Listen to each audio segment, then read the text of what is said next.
Well, welcome. I'm getting ready for. I got an ingrown toenail, so I took today off. I got to go and get some toenail pliers. And I know you don't want to hear all that nonsense. Anyway, I decided that I would make today productive anyway. And what I'm going to do is I'm going to go over to John's at 10:30, and we're going to cover all this stuff up. So I want to make sure I'm ready for that. That's 320 here. So I'm just kind of checking everything over, making sure that we're ready to go. Going to do the wing, the elevator stabilizer, and the rudder today.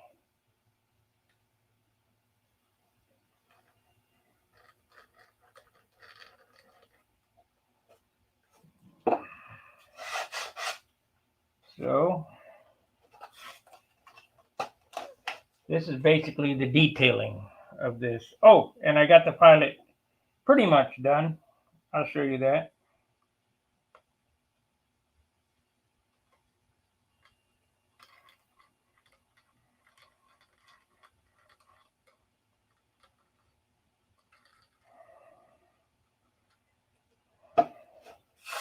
The reason why I'm doing this, in the past, I've had some issues with separation there. And we certainly don't want that. So just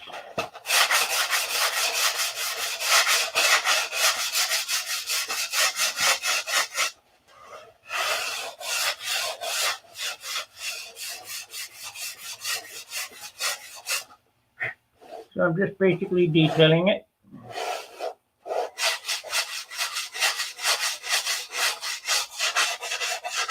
I'll be shutting this broadcast off at 9:30.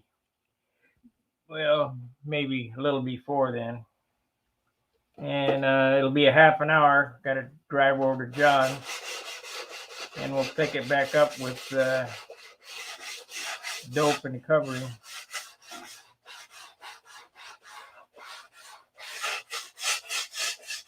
So there was one gentleman looking for how to cover a fuselage. This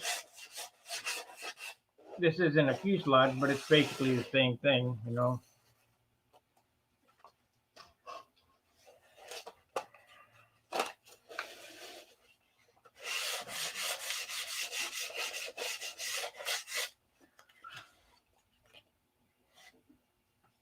This will get double-aught silk span on it.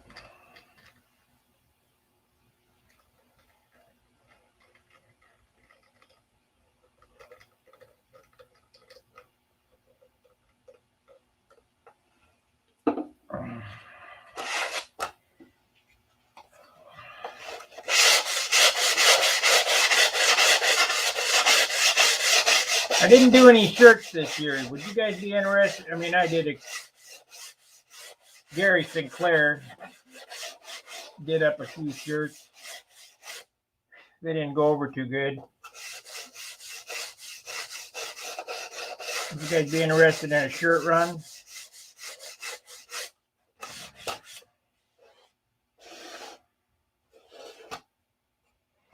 I was thinking about doing up another shirt.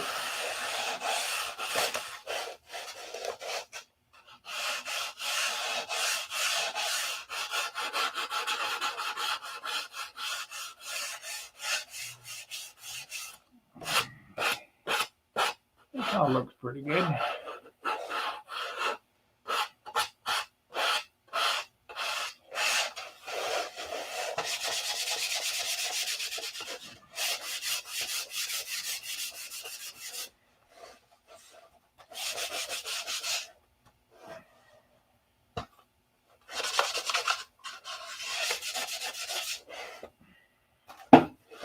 Danny, this is what you need to be doing. Get out of that chair, get out in the garage and start sanding.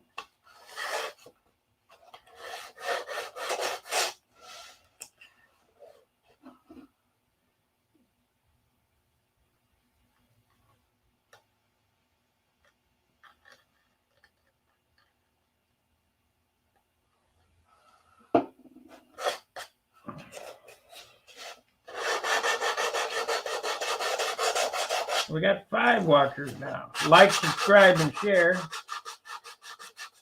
I'll be doing the covering videos here in about 10 o'clock. It should be there up and running at 10 o'clock.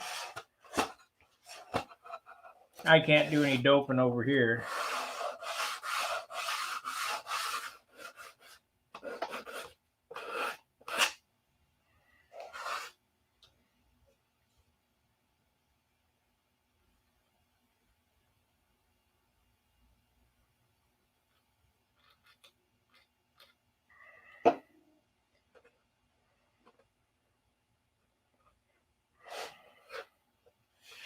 Okay, let's look at the rudder now. That's pretty good. We'll get a couple coats of dope on it and get it sanded off. Now the rudder picked up some weird stuff on it here.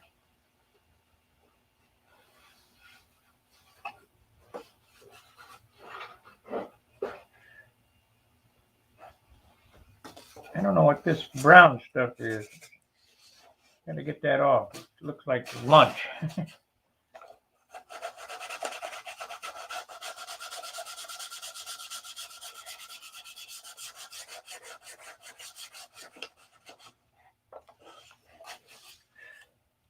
No?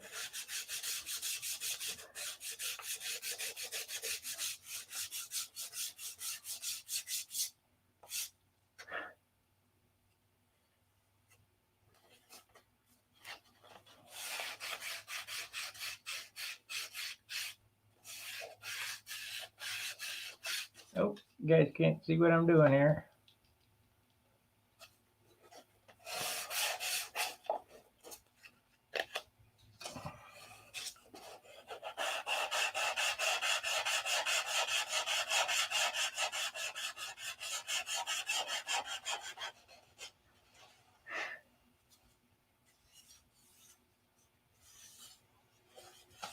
This will look all right.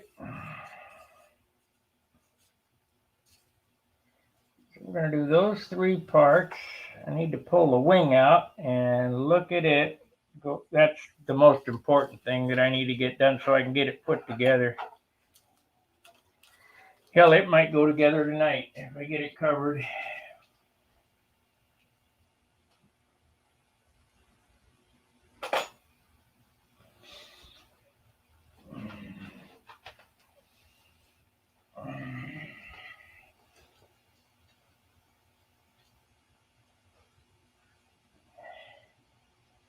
Nope, I gotta sand this bottom. This is no good.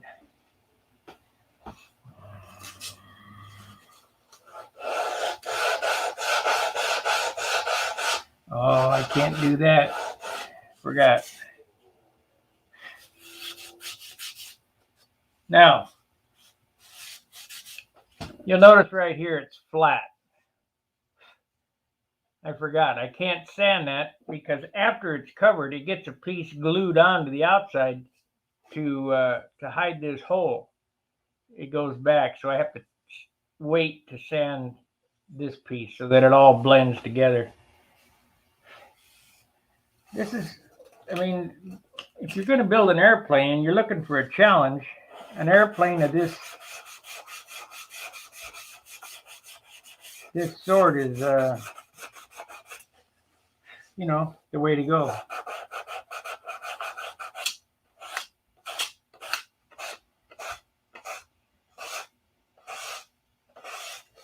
Not your ordinary lawn dart. I mean, you guys have seen what I went through. I started this one day after the Nationals. That was June 22nd. We are July, August, September. So 3 months. Almost 3 months.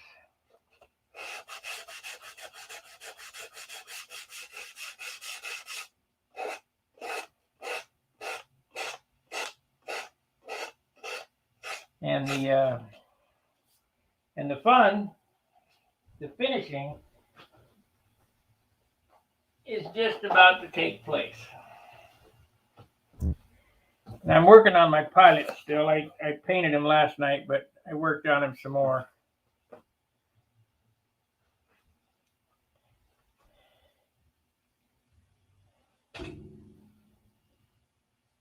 Let's see here.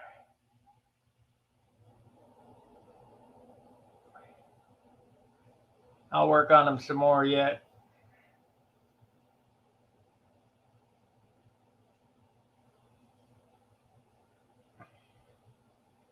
It'll look cool. It's a ½ ounce. Not quite as light as I would like, but what are you going to do? I need to get some matte acrylic. Still need to paint the blow tube and the buckles and the eyes and the eyebrows and get the glasses blended. And, the chute. So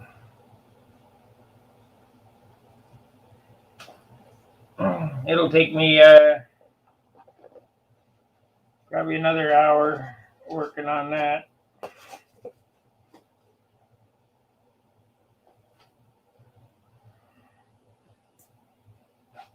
It's all about time. How much time you're willing to put into it.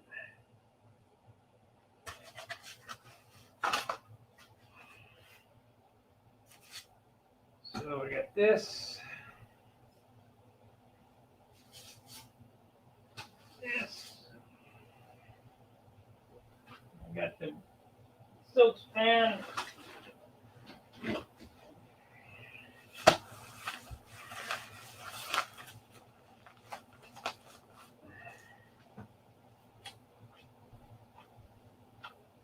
I don't know how much money I got invested in this thing, but it'd probably floor you.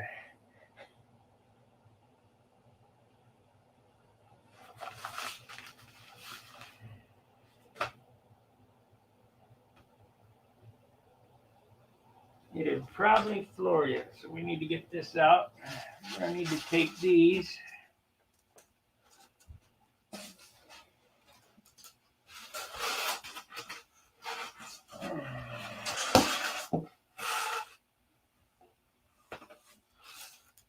First thing I'll do when I get to John's is get a coat of dope on everything. And then as it's drying, we'll have John and I will look it over and see if there's any real buggers that need to be fixed. Spend a few minutes fixing those, and then I'll cover it.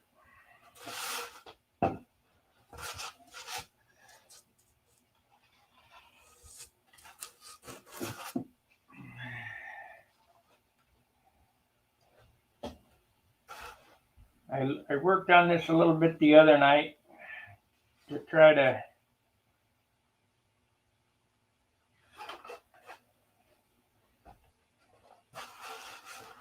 find any of the buggers. Couldn't really find any.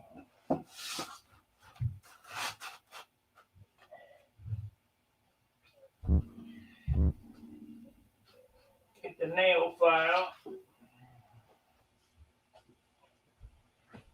This right here is pretty important. Fingernail file.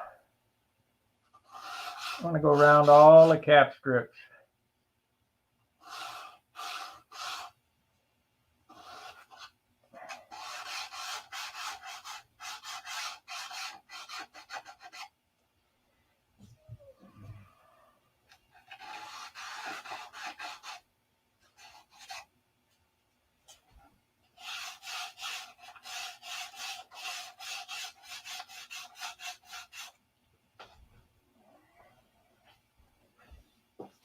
And you wouldn't think that would be important, but it really is, because when you cover these things, the dope pools next to the cap strip, and it makes it look funky.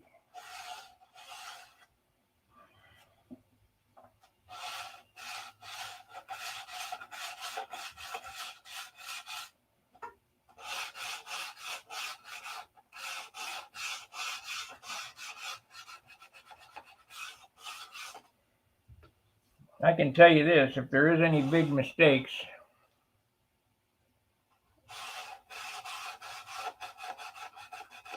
I will be fixing them on this model. The other ones I go, well, darn, I just put a dent in that.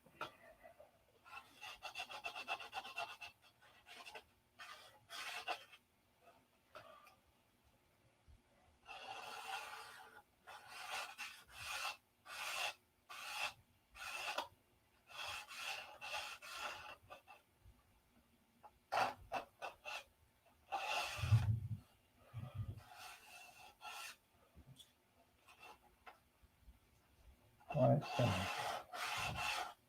soft wood.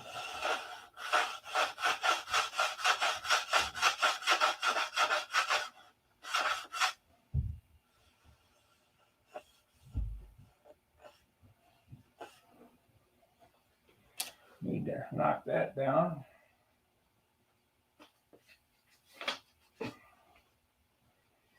Yeah.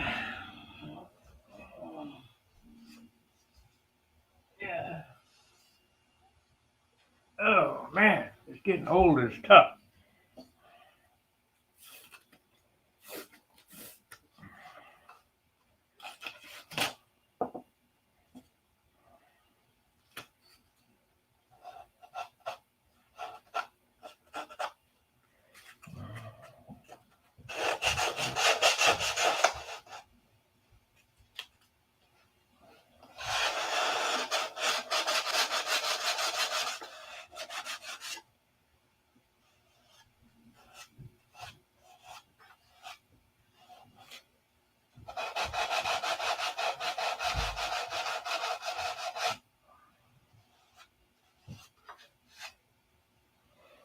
Okay.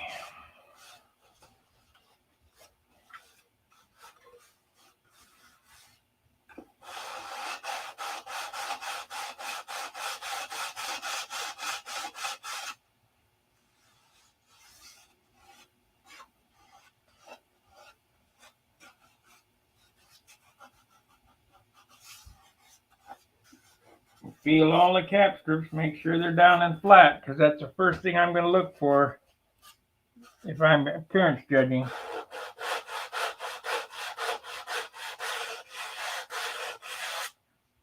I don't look for the shine. Shine don't mean nothing.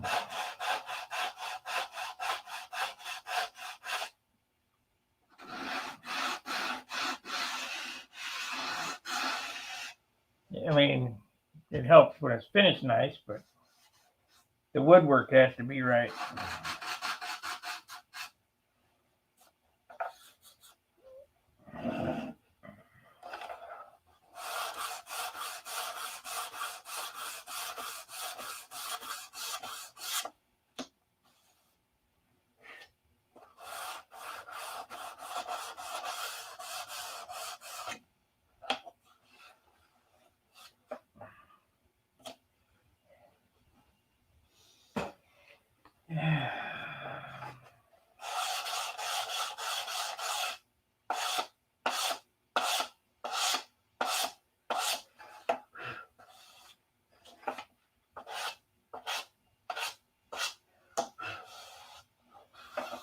I'm just basically looking it over, and this is detail sanding.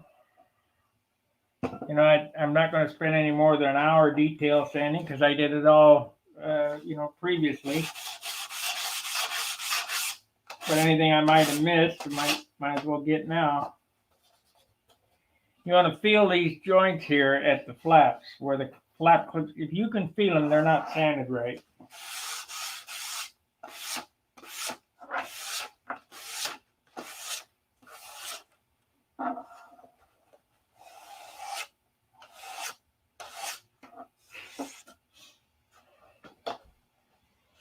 Okay, let's turn it over.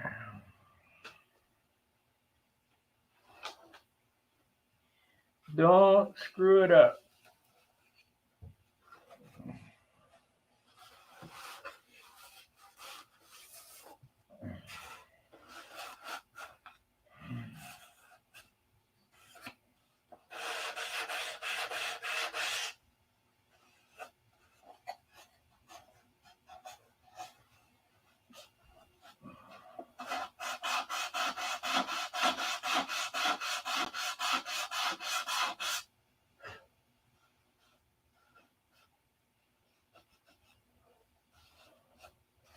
Just feeling the cap strip.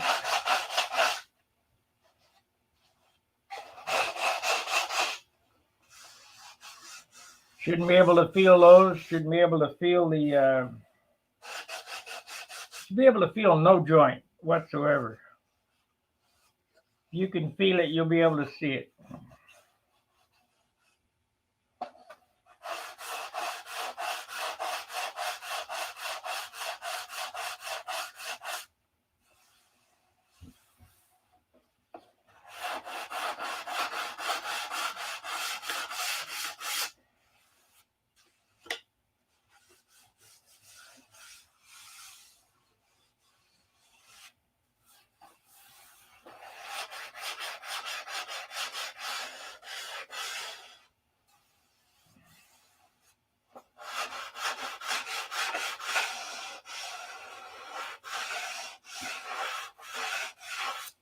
What is chat not enabled? I got no chatters in 25 minutes, 20 minutes.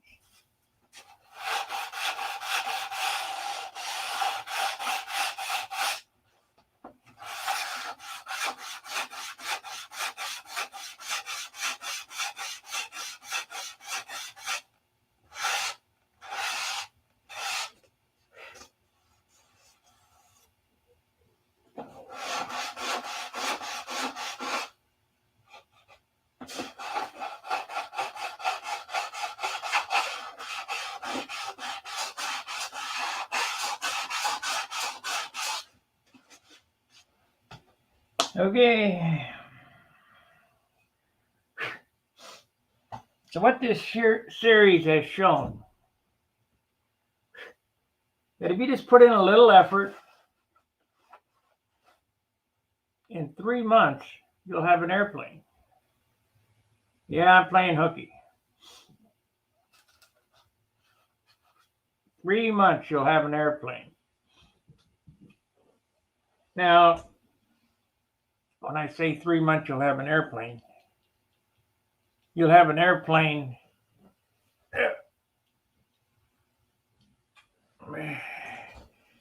You'll have an airplane that's together, but you won't have an airplane that's finished. If you want a super nice finish, it'll take 3 months to do that. So in 6 months' time, that's why if a guy can build 2 a year, you're doing good.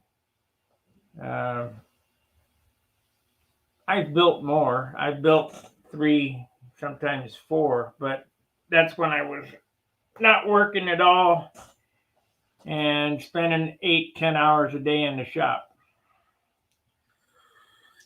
This 3 month build is 1 hour a day. It's early for you. It's 9 o'clock in the morning here. Hey, Alexander. Greetings from Scotland. Hoot, man! Okay, the theory for today, or the object of today, is in 20 minutes. I'm going to stay on here 20 minutes with you. And in 20 minutes, I'm driving over to John's, and we're going to cover this, and I'll do that on camera. So that one of the guys that was called me on the phone asking about how to cover on solid surfaces. You'll see that when I do the elevator stabilizer. It's the same as the fuselage. He was asking me how to cover a fuselage. It's the same thing. This is all so simple. It's like peeing down your leg. It's ridiculous. If it's hard, you're not doing it right. And you better stop and call and ask somebody, what am I doing wrong? Because it's simple. Everything I do is simple. It takes a little practice to get all the joints tight and to do the sanding so that it's flat. And I watch these other guys, Bad Chad for one. Go watch and see how not to sand a car. Learn from others' mistakes. He thinks he's doing it right. with an air DA and electric DA and all. You can't make something straight without a block, So if you're looking for straight surfaces such as the flat, use a block. Don't hand sand. I mean, when I'm hand sanding on these things, it's just little tiny imperfections. I'm not trying to get anything flat. Otherwise, use a block. One thing that he did say, Chad, that is correct, and I agree with, and you guys have seen me do this on here, is when you're shaping, don't use fine sandpaper. Don't use 220. Don't use 100. 80, 40, 36 I use to move a lot of material. And you can get a nice shape with the coarser grits.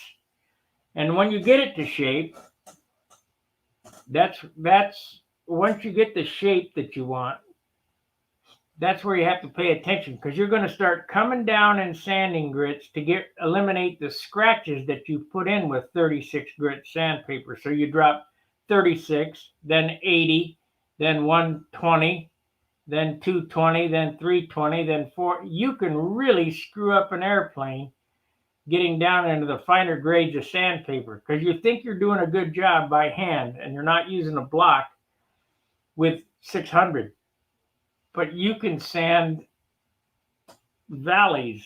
I mean, finger grooves. I can see the finger grooves from people sanding. So stay away from sanding, trying to shape with anything less than 100 grit, probably, to bring it to shape. And then you're going down in grits to eliminate the scratches that you put in the wood. And when I got real soft wood, I don't even, and when I have softwood, I don't even like to carve. I just sand it to shape, because you have more control than planing.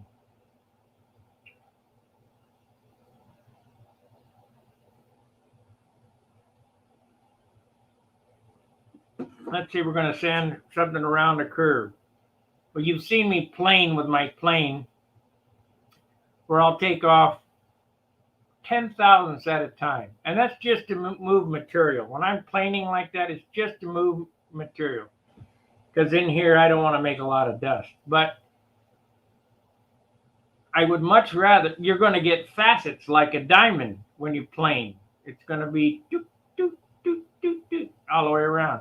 But when you sand, and you sand at a 45 one way, and then you come back and sand at a 45 the other way in the X pattern, it brings it to the correct shape. Then don't just come back with your hand and cup your hand and sand back and forth with 100 grit or 220, because you're going to end up putting finger grooves in it. And I can see those finger grooves. Most people don't spot them, but I spot them, and to me it looks like hell. So there's nothing nicer than a nice shaped airplane that everything fits nice and it's shiny. So that's what I'm trying to get across to you guys, how to do it, and it's not that hard. Let's see. Fuse plug. Let's see what it looks like.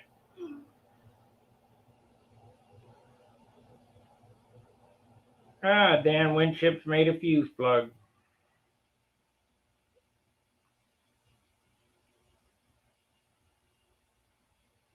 This is for an RC airplane. Looks good. I'll see if I can show you.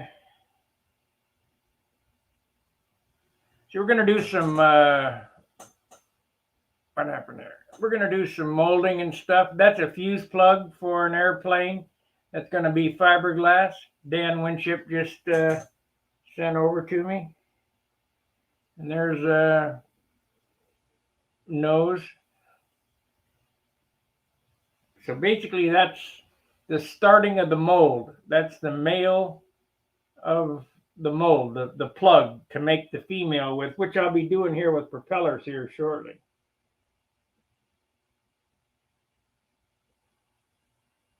And he's got some pre-preg samples, and he sent me a couple of videos of the Outlaw and the Gambler. The Outlaw was by Walt Prey. Of course, he had to send me steaks. Gotta be eaten. Let's see what he's got to say. Okay.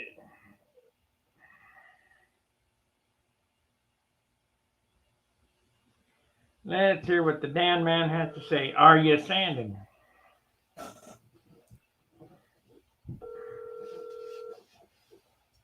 Hold on, man. Let me put this sanding block down. Yeah, right. You got your feet up on the chair and easing back? Sitting in the easy chair drinking some coffee. That I don't doubt. That fuse plug looks good.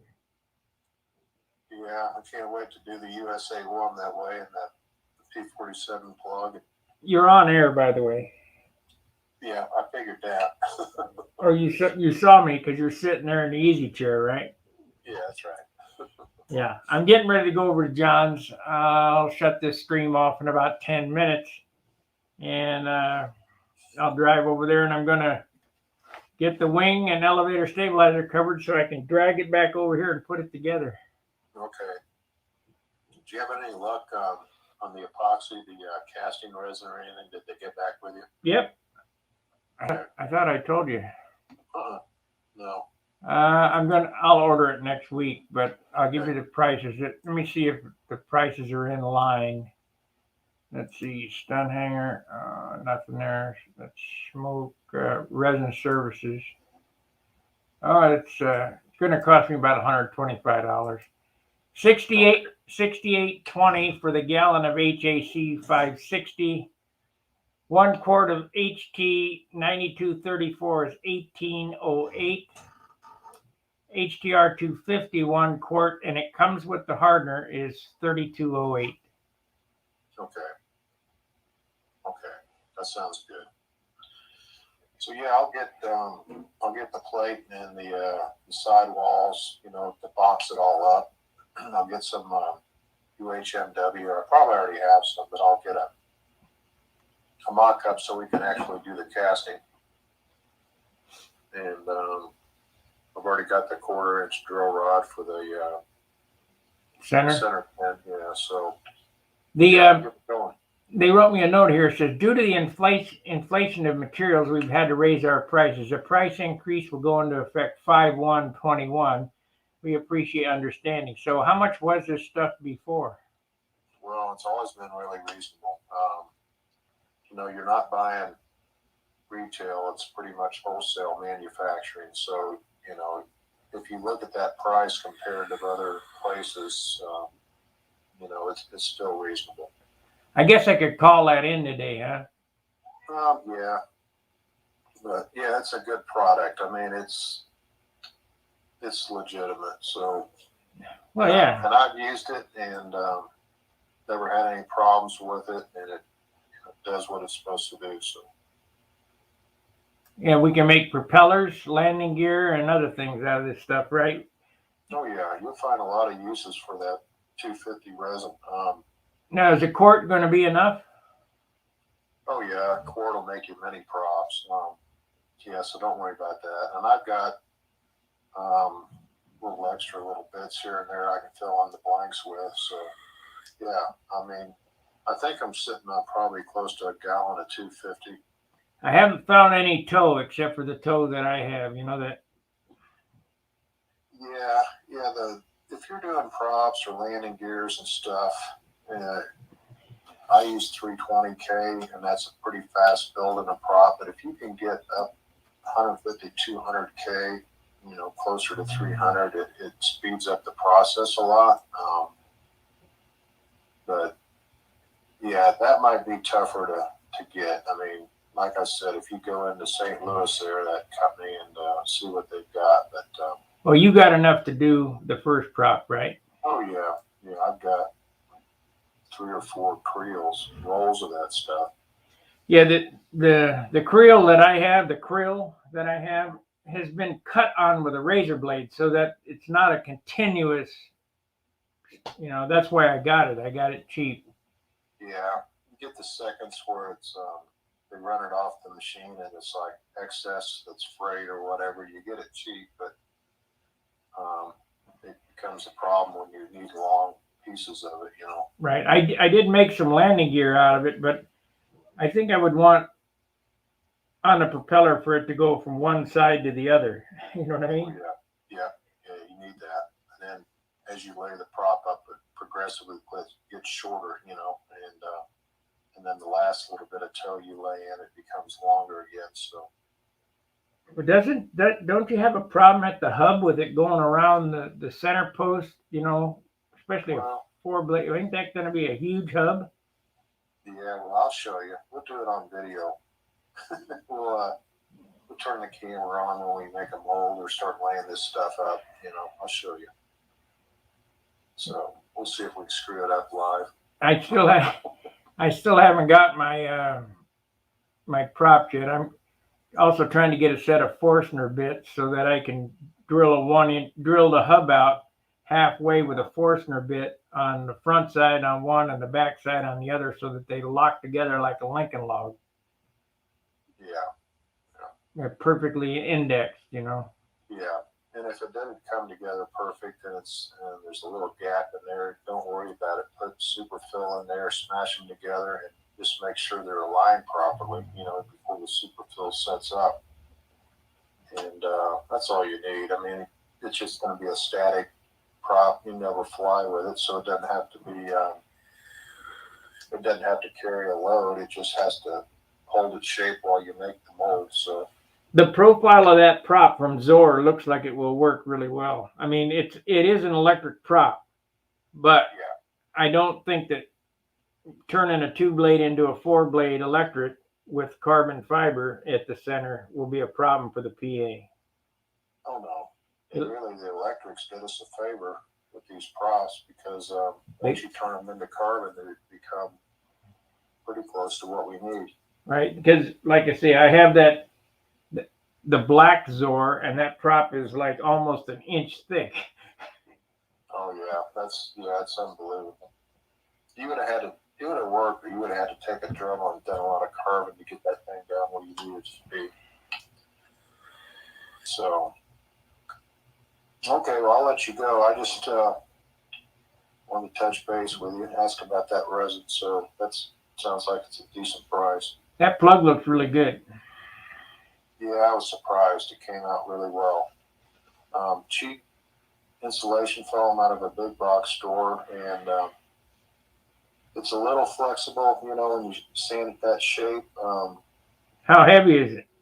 Well, I'm not worried about the weight, so it'll be in the bottom of plugs. Now, wait a minute.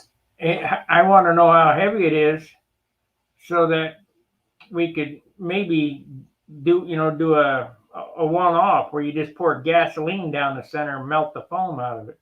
Oh, yeah, you could do that. Yeah. I mean, I've added a lot of super fill to get fairings and this and that, but if you did it right, I mean, yeah, you could do a one-off and it would become reasonable. If you get the foam pretty smooth and then you sand it and you glass it, well, there's not any absorption from the epoxy into the foam, so it basically sits on the surface. So when you glass it, whatever weight you get is right there on the surface. So yeah, I'll show it to you. It's sort of encouraging. So all right, I'm headed over to John's. I'm gonna end the video and start loading up, and I'll be over there. I should be online around 10 o'clock. Okay, I'll be cutting grass at the field, but cutting the control line, so by 10 o'clock. But yeah, all right. Tell John I said hi. All right, talk to you later. All right, Sparky. Bye. Well, that was Mr. Fiberglass himself. We're gonna be making a lot of stuff this winter. the 4-blade props I'm pretty excited about. Because the 4 blades that I've seen have not been real impressive. I mean, I could get one that's a Bali knockoff from Randy, or the 3-blade Bob McDonald prop, but it's not right. So I'll make my own. Got to have the coolest for this airplane. All right, I'm going to end the stream. Appreciate you watching. This was kind of just a warm up to the covering stream that will be happening in about 40 minutes. So we'll see you then. Fair winds, tight lines. See ya.